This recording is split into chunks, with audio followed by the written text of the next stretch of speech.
Alors ce qui suit, vous regardez, vous ne le faites pas. Je vous montre quelque chose d'assez important parce que c'est un problème qui va forcément vous arriver en tant que débutant dans Photoshop. C'est-à-dire que si vous travaillez un jour en agence de pub, vous allez avoir un patron peut-être qui se balade avec un chien misérable comme ça. Et je sais, c'est... Donc il faut s'habituer, c'est pour ça que je vous montre la photo. Non, je rigole, c'est pour autre chose que j'ai ouvert la photo. Voilà, alors... Vous avez ici cette bestiole, vous avez la palette des couches qui est là. Regardez ce qui se passe quand vous enclenchez ceci. Bon, remarquez que j'ai mis la palette des outils en 2 colonnes, mais si vous l'avez gardé en une colonne, on l'a ici aussi. Hein. Ça, c'est le Quick Mask. Si vous enclenchez ça sans vous en rendre compte, vous êtes coincé, vous n'allez pas savoir pourquoi Photoshop ne fonctionne plus. Vous allez dire, tiens, c'est bizarre, je prends un pinceau... Je dessine en noir. Et ça dessine en rouge transparent, en Photoshop Bug. Je vous rappelle que les bugs se situent entre le dossier de la chaise et l'écran généralement. Si vous voyez ce que je veux dire. Donc c'est le Quick Mask. Et c'est quoi le Quick Mask? C'est, comme on le voit dans la palette des couches, un masque temporaire. Juste le temps de dessiner au pinceau la forme de la bestiole. Quand c'est terminé, on désactive le Quick Mask, ça s'est transformé en sélection.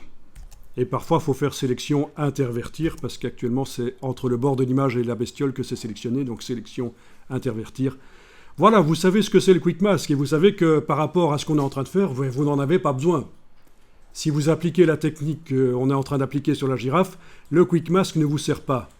Si je vous en parle, c'est parce que forcément, ça va vous arriver, parce qu'il suffit d'enfoncer la touche Q sur le clavier, et c'est le raccourci du Quick Mask, et il est enclenché. Voilà, donc ça fait partie de la douzaine de problèmes qu'on peut avoir dans Photoshop quand on est débutant, on est coincé, on a fait quelque chose, on ne sait pas pourquoi. Voilà, voilà. Le Quick Mask. Donc, du coup, je vais repasser à la girafe, et on va dessiner la forme de la girafe. Je vous invite à enregistrer le fichier, on n'est jamais trop prudent, c'est aussi par sécurité.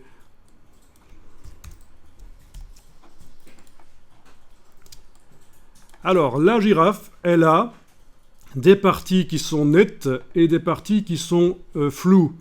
Il va falloir moduler avec le pinceau, c'est-à-dire faire un petit pinceau pour les parties qui sont nettes et un pinceau plus large flou pour les parties qui sont floues. Je vous montre, c'est mieux de regarder d'abord. D'abord, il faut remarquer que la girafe, d'une manière générale, est assez floue parce qu'elle bougeait.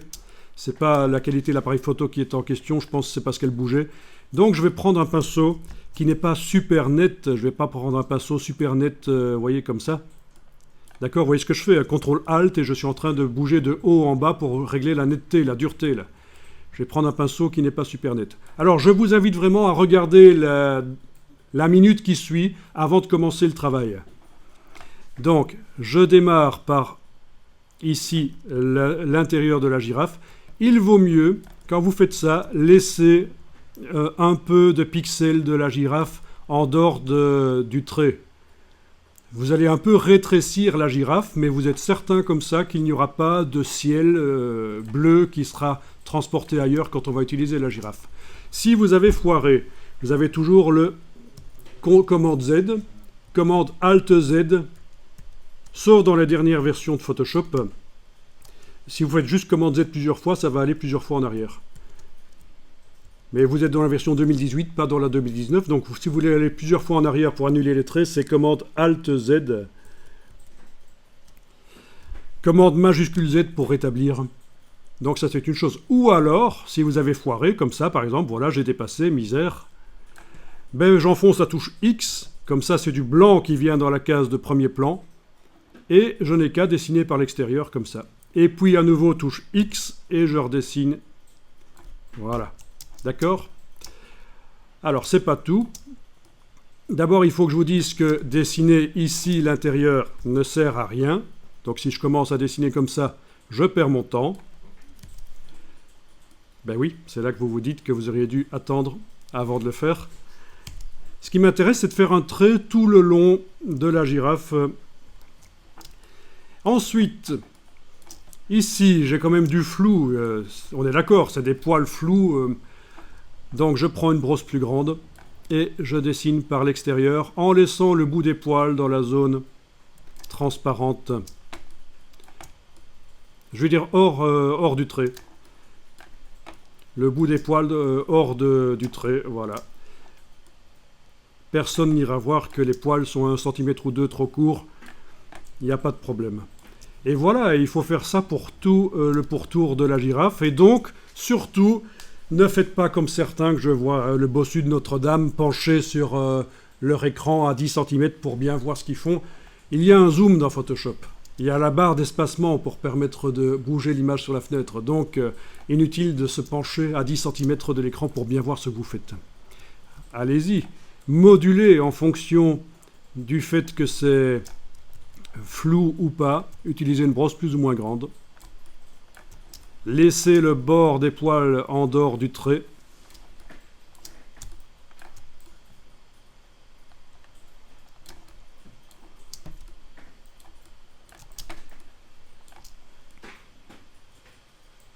Alors parfois, on peut combiner avec d'autres techniques de sélection.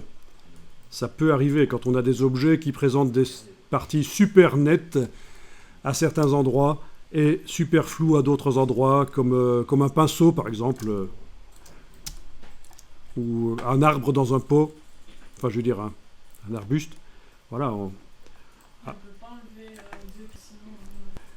enlever oui, par rapport, si on dessine tout près du bord au pinceau, par la suite, une fois que la sélection en pointillé sera générée, faire sélection, modifier, contracter 2 pixels, oui, ça pourrait marcher aussi, oui.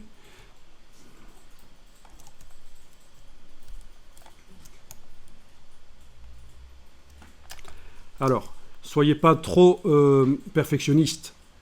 Être perfectionniste, c'est vu comme étant une qualité. On vous a déjà dit, vous êtes perfectionniste, chouette. Et en fait, c'est un très gros défaut. Parce que la perfection est inatteignable. Le perfectionniste finit toujours par détruire son œuvre. Parce qu'il n'est pas content, il veut recommencer. C'est pas assez bon. Donc, ce qu'il faut, c'est que par rapport aux exigences du boulot, par rapport aux exigences du client, vous soyez bon.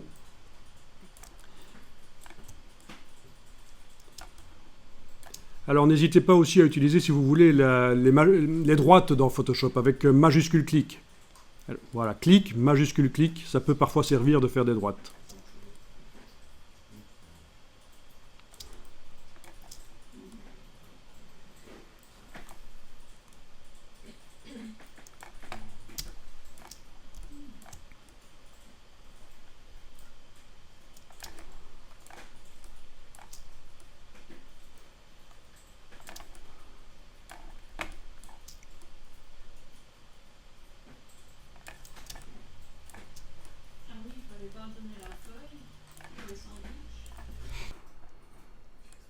Donc cette technique de sélection, c'est vraiment la technique passe-partout.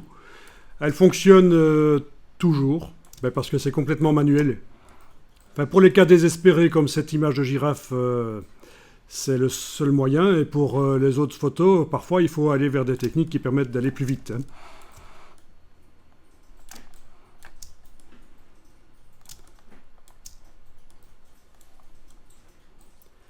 Alors si c'est pas parfait, normalement, si on fait bien le boulot par la suite, il y a moyen de rectifier. Parce qu'on va transformer... oui, on va garder ça, c'est un masque de fusion, qui va accompagner l'image qui est sur le calque. Et donc, ça sera encore corrigeable après.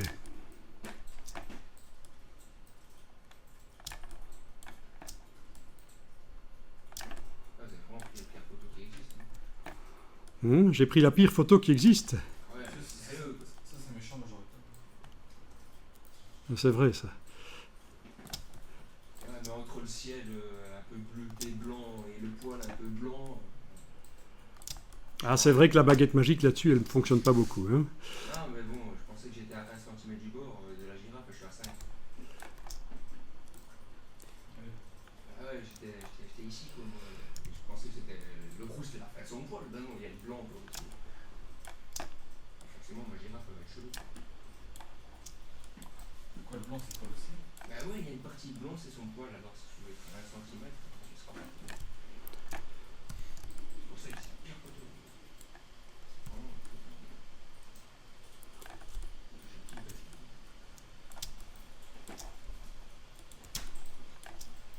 Ah, ça demande du boulot. Mais soyez pas trop perfectionniste, hein. N'oubliez pas, le perfectionnisme, vraiment, ça ne vous mènera nulle part. Je dis ça, mais à la rigueur, mais obligé parce que très bien.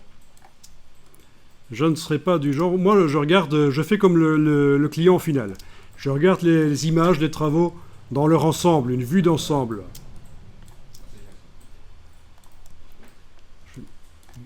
Voilà. C'est pas difficile quand on est infographiste et qu'on a l'habitude et qu'on sait qu'il y a un problème qui est là. Mais même parfois, même en tant que pro, on ne voit pas les problèmes parce qu'on a tendance tous à voir les images dans leur globalité. C'est d'ailleurs pour ça que parfois, dans les magazines, vous retrouvez des erreurs de trucage. Notamment, il y a des trucages connus, des erreurs connues. Nicolas Sarkozy avec 3 jambes, ça vous dit rien, ça? Vous avez déjà vu ça, hein? Ça, c'est les... Si je tape sur Google, je vais trouver. Oui, je vais essayer de vous trouver ça, hein. C'est l'infographiste et tout le monde qui a une vue d'ensemble sur l'image et qui, dès le départ, n'a pas vu l'erreur. Il y en a plein comme ça qu'on trouve sur le web. Ça s'appelle Photoshop Disasters, je pense, si vous voulez trouver ça.